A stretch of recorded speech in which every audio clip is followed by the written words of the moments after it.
தோன்றுகிற வரைக்கும், சூரியன் கடைசி ஒளி சுண்டுகிற வரைக்கும் தமிழ் இனம் அழியாது அழியாது என்ற நம்பிக்கையை இந்த மாநாடு நமக்கு கொடுத்திருக்கிறது. இந்த விழாவின் இன்னொரு நன்மையை பார்க்கிறேன். இந்த விழாவினுடைய சிறப்புகளை எல்லாம் நான் கோடிட்டு காட்ட விரும்புகிறேன். வழியிலே வாழை மரம் கட்டி இருந்தார்கள், தமிழ் அடையாளம். நல்வரவு என்று தமிழ் எழுதி வைத்திருந்தார்கள், தமிழ் அடையாளம். இந்த மாநாட்டில் இன்னொரு நன்மை நிகழ்ந்திருக்க கூடும். நம்முடைய தாய்மார்கள் தங்கள் பட்டுப் புடவைகளின் பெருமைகளை இங்குதான் பறைசாற்றிக் கொண்டிருந்திருப்பார்கள். பல தொழிலதிபர்கள் தங்கள் பெருமைகளை இங்குதான் பேசிக் கொண்டிருந்திருப்பார்கள். இழந்து போன நட்புகளை எல்லாம் இங்குதான் புதுப்பித்துக் கொண்டிருந்திருப்பார்கள். எல்லாவற்றையும் விட இந்த பேரவை மாநாட்டில் மிகச்சிறந்த அங்கமாக பலனாக நான் கருதுவது, இந்த மாநாட்டில் பெற்றோர்களாகிய நீங்கள் உங்கள் பிள்ளைகளோடு வந்திருக்கிறீர்கள். இதைத்தான் இந்த மாநாட்டின் மிகப்பெரிய வெற்றியாக நான் கருதுகிறேன். உங்களுக்கு தமிழ் கொடுக்க வேண்டிய அவசியம் இல்லை, உங்களுக்கு தமிழ் மூட்ட வேண்டிய அவசியம் இல்லை. நீங்கள் தமிழ்நாட்டிலிருந்து அல்லது ஈழத்திலிருந்து பெயர்த்து நடப்பட்ட நாற்றுகள், உங்களுக்கு அந்த வாசம் இருப்பது ஆச்சரியமில்லை. ஆனால் எந்த பிள்ளைகளுக்கு தமிழ் உணர்வு ஊட்ட வேண்டுமோ, எந்த பிள்ளைகளின் குருதியில் தமிழை நாம் சொல்லிக் கொடுக்க வேண்டுமோ, எந்த நெஞ்சில் தமிழ் என்ற வரைபடத்தை வரைந்து காட்ட வேண்டுமோ, அந்த பிள்ளைகளை நீங்கள் அழைத்து வந்திருக்கிறீர்கள். இந்த பிள்ளைகளுக்கு நீங்கள் சொல்லிக் கொடுங்க. தமிழ் ஒலி காதில் கேட்கட்டும், தமிழ் கலாச்சாரத்தின் பிம்பங்கள் அவர்கள் நெஞ்சில் விழட்டும். இங்கே பேசுகிற மொழிகளில் எல்லாம் தமிழ் கலந்திருக்கிறது என்பதை அந்த குழந்தைகள் தன் காது வழியே நெஞ்சில் நிறைத்துக் கொள்ளட்டும். சொல்லிக் கொடுங்கள். நீங்கள் தமிழ் பழமொழிகளை சொல்லிக் கொடுங்கள், தமிழ் பாடங்களை சொல்லிக் கொடுங்கள். 1, 2, 3 என்று கற்பிக்கிற போது ஒன்றோடு சொல்லிக் கொடுங்கள். பிள்ளைகளுக்கு 1 என்று சொல்லிக் கொடுக்கிற போது குலம் 1 என்று சொல்லிக் கொடுங்கள். இந்த உலகத்தில் ஒரே குலம் மனித குலம் என்று சொல்லிக் கொடுங்கள். 2 என்று சொல்லுகிற போது இந்த உலகத்தில் 2 ஜாதி என்று சொல்லிக் கொடுங்கள். ஆண் ஜாதி பெண் ஜாதி என்று சொல்லிக் கொடுங்கள். 3 என்று சொல்லுகிற போது தமிழ் மொத்தம் 3, இயல் இசை நாடகம் ஆக தமிழ் 3 என்று கற்றுக் கொடுங்கள். 4 என்று சொல்கிற போது காற்றுக்கு கூட தமிழன் 4 வகையான பேர் வைத்திருக்கிறார் என்று சொல்லிக் கொடுங்கள். வடக்கே இருந்து வருவது வாழை, தெற்கே இருந்து வருவது தென்றல், கிழக்கே இருந்து வருவது கோடை. தமிழுக்கு தமிழன் காற்றுக்கு 4 வகையாக பேரிட்டார் என்று 4 என்று சொல்லிக் கொடுங்கள். 5 என்று சொல்லிக் கொடுக்கிற போது தமிழத்தான் உலக மொழிகளில் இலக்கணத்தை 5ஆக பிரித்த ஒரே ஒரு இடத்திற்கு சொந்தக்காரன் என்று சொல்லிக் கொடுங்கள். எழுத்து, சொல், பொருள், அணி, யாப்பு என்று 5 இலக்கணங்களை சொல்லிக் கொடுத்தவர் தமிழர் என்று 5 சொல்லிக் கொடுங்கள். 6 என்று சொல்லுகிற போது சுவை மொத்தம் 6 என்று சொல்லிக் கொடுங்கள். இனிப்பு, கசப்பு, உரைப்பு, புளிப்பு, உவர்ப்பு, துவர்ப்பு மொத்தம் 6 என்று சொல்லிக் கொடுங்கள். 7 என்றால் வெறும் 7 ஜென்மம் என்று சொல்லிக் கொடுக்காதீர்கள். 7 என்றால் தமிழன் மறந்து போன 7 வகை சுரங்கள் என்று சொல்லிக் கொடுங்கள். புறம், துத்தம், கைக்கிளை, உளை, இழி, பிளரி, தாரம் இவைகளெல்லாம் தமிழன் இழந்து போன தமிழ் பண்புகள். புதுப்பித்துக் கொடுங்கள். நம் பிள்ளைகளுக்கு ஊட்டி ஊட்டி வளர்த்துக் கொடுங்கள். அப்படி வளர்ந்தால் தமிழ் அடையாளம் இந்த பூமியின் என்ற கிரகத்தை மாத்திரமல்ல, இன்னும் 100 ஆண்டுகளுக்கு பிறகு செவ்வாய் கிரகத்தில் தூசு தட்டியோ அல்லது நிலாவில் ஆக்சிஜன் நிரப்பியோ அங்கும் கூட இந்த தமிழ் அங்கே பேசப்பட வேண்டும் என்று இந்த பிள்ளைகளுக்கு சொல்லிக் கொடுங்கள். அங்குதான் இந்த இனத்தின் அடையாளம் கிடைக்கும். இந்த பேரவையை நான் பாராட்டுகிறேன். 2 நாட்கள் ஒரு பேரவை மாநாடு நடத்துவது என்பது எவ்வளவு கடினமான காரியம் என்பதை விழா நடத்துகிறவர் என்கிற முறையில் நான் அறிவேன்.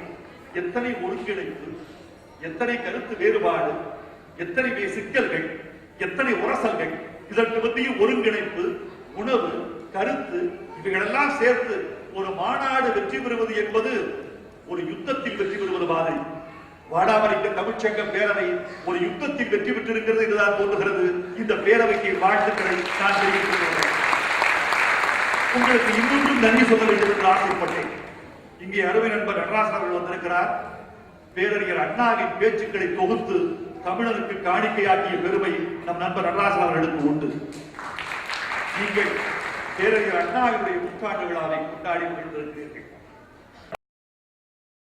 மாணவன் என்கிற முறையில் பேரறிஞர் அண்ணாவினால் வளர்க்கப்பட்ட தம்பிகளில் ஒருவர் என்கிற முறை நேரடியாக அல்ல, அவர் எழுத்தார், பேச்சார், எண்ணத்தார், செயலார் வளர்க்கப்பட்டவர் என்கிற முறையில் பேரறிஞர் அண்ணாவுக்கு நூற்றாண்டு விழா கொண்டாடிய வட அமெரிக்க தமிழ்ச்சங்க பேரவைக்கு தமிழ் கவிஞர்களின் சார்பில் என் நன்றியை நான் தெரிவித்துக் கொள்கிறேன்.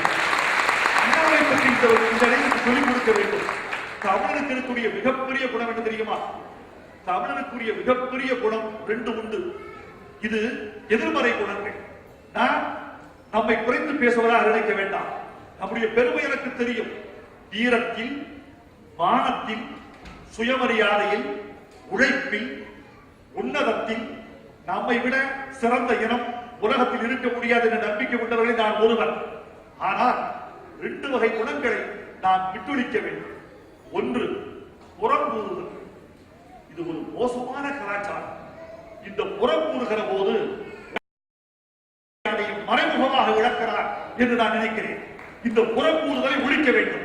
இன்னொன்று, தமிழனுக்கு இருக்கக்கூடிய மிக மோசமான ஒரு குணம் மறதி. நேற்று வரைக்கும் உனக்காக பாடுபட்டவன், நேற்று வரைக்கும் உனக்கு உணர்வூட்டியவன், நேற்று வரைக்கும் உன் வாழ்க்கையை வளர வைத்தவன், உன் இனத்துக்கு வழிகாட்டியவன், உன் மொழிக்கு சோறு போட்டவன், உன்னை வளர்த்தவன், அவர்களை 5 ஆண்டுகளில் 10 ஆண்டுகளில் மறந்து விடுகிற மறதி என்கிற மோசமான குணம் தமிழினத்துக்கு இருக்கிறது. எத்தனை பேருக்கு நம்முடைய முன்னோர்களின் பெருமை தெரியும்? ஒரு மனிதன் இருக்கிறார், இருக்கிற போது நினைக்கப்படுகிறார், இறக்கிறார், இறந்த போது அவனோடு பழகியவர்கள் உயிரோடு இருக்கிற வரைக்கும் நினைக்கப்படுகிறார். பிறகு அவன் பெயர், அவன் தத்துவம் எல்லாம் மறக்கப்படுகின்றன. பேரறிஞர் அண்ணாவினுடைய பெருமைகளை 70க்கு பிறகு பிறந்தவர்கள் எத்தனை பேர் அறிவீர்கள்? 50களில் பிறந்தவனுக்கு மகாத்மா காந்தி ஞாபகம் இல்லை, நேதாஜி சுபாஷ் சந்திர போஸ் ஞாபகம் இல்லை, 70களில் பிறந்தவருக்கு அண்ணா ஞாபகம் இல்லை. இனிமேல் பிறக்க போறவனுக்கு சினிமா நட்சத்திரங்கள் தெரியுமே தவிர இந்த மண்ணுக்காக உழைத்தவர்களை நினைத்து பார்க்க வேண்டும் என்ற எண்ணத்தை இந்த மண்ணுக்கு வளர்க்க வேண்டும். நட்சத்திரங்கள் வருகிறார்கள், போகிறார்கள். ஆனால் இந்த மண்ணுக்காக பாடுபட்ட தியாக சீலர்களை நீங்கள் மறந்துவிடக் கூடாது. அண்ணா என்றால் என்ன நினைப்பது தெரியுமா? பெரியார் ஒரு காட்டாறு. அந்த காட்டாற்றுக்கு அணை கட்டி வாய்க்கால்களாக, கால்வாய்களாக தமிழ் மண்ணுக்கு பாய்ச்சிய மடை மாற்றம் செய்த பெருமகன் பேரறிஞர். அது மிகையாக ஒரு முறை அண்ணாவின் பெரும் இளைஞர்களுக்கு எழுதி சொல்ல வேண்டும் தோழர்களே. ஒரு முறை அண்ணா டெல்லிக்கு போயிருந்தார்.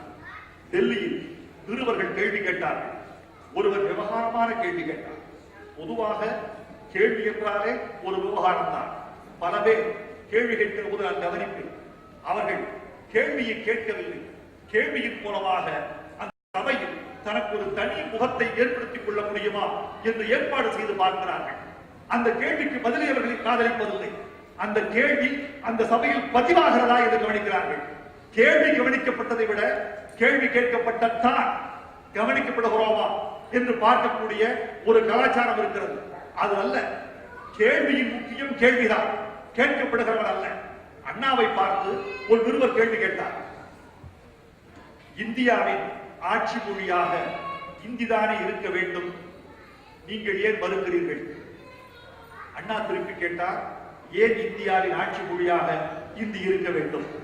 நிருபர் கேட்டார், நாம் ஜனநாயக நாட்டில் இருக்கிறோம், ஜனநாயகத்தில் எண்ணிக்கை தான் தர்மம். அதிகமான மக்களால் தேர்ந்தெடுக்கப்படுகிறவர் முதலமைச்சர், அதிகமான நாடாளுமன்ற உறுப்பினரால் தேர்ந்தெடுக்கப்படுகிறவர் பிரதம மந்திரி, அதிகமான நாடாளுமன்ற உறுப்பினர் தேர்ந்தெடுக்கப்படுகிறவர் குடியரசுத் தலைவர். அப்படியானால் பேசப்படுகிற இந்திதாரி இந்தியாவின் ஆட்சி மொழியாக இருக்கத்தக்கது என்று கேட்டார். நீங்களும் நானுமாக இருந்தால் தடுமாறி போயிருப்போம். அண்ணா திருப்பி அடித்தார், அப்படியா, அதிகமாக எண்ணிக்கை மட்டுமே தர்மமாகி விடுமா? இந்தியாவில் மைகளின் எண்ணிக்கையை விட காக்கைகளின் எண்ணிக்கை தான் அதிகம். ஆனால் இந்தியா தேசிய பறவையாக மயிலைத்தான் வைத்திருக்கிறதே தவிர காக்கையை வைத்துக் கொள்ளவில்லை என்று சொன்னவர் பேரறிஞர்.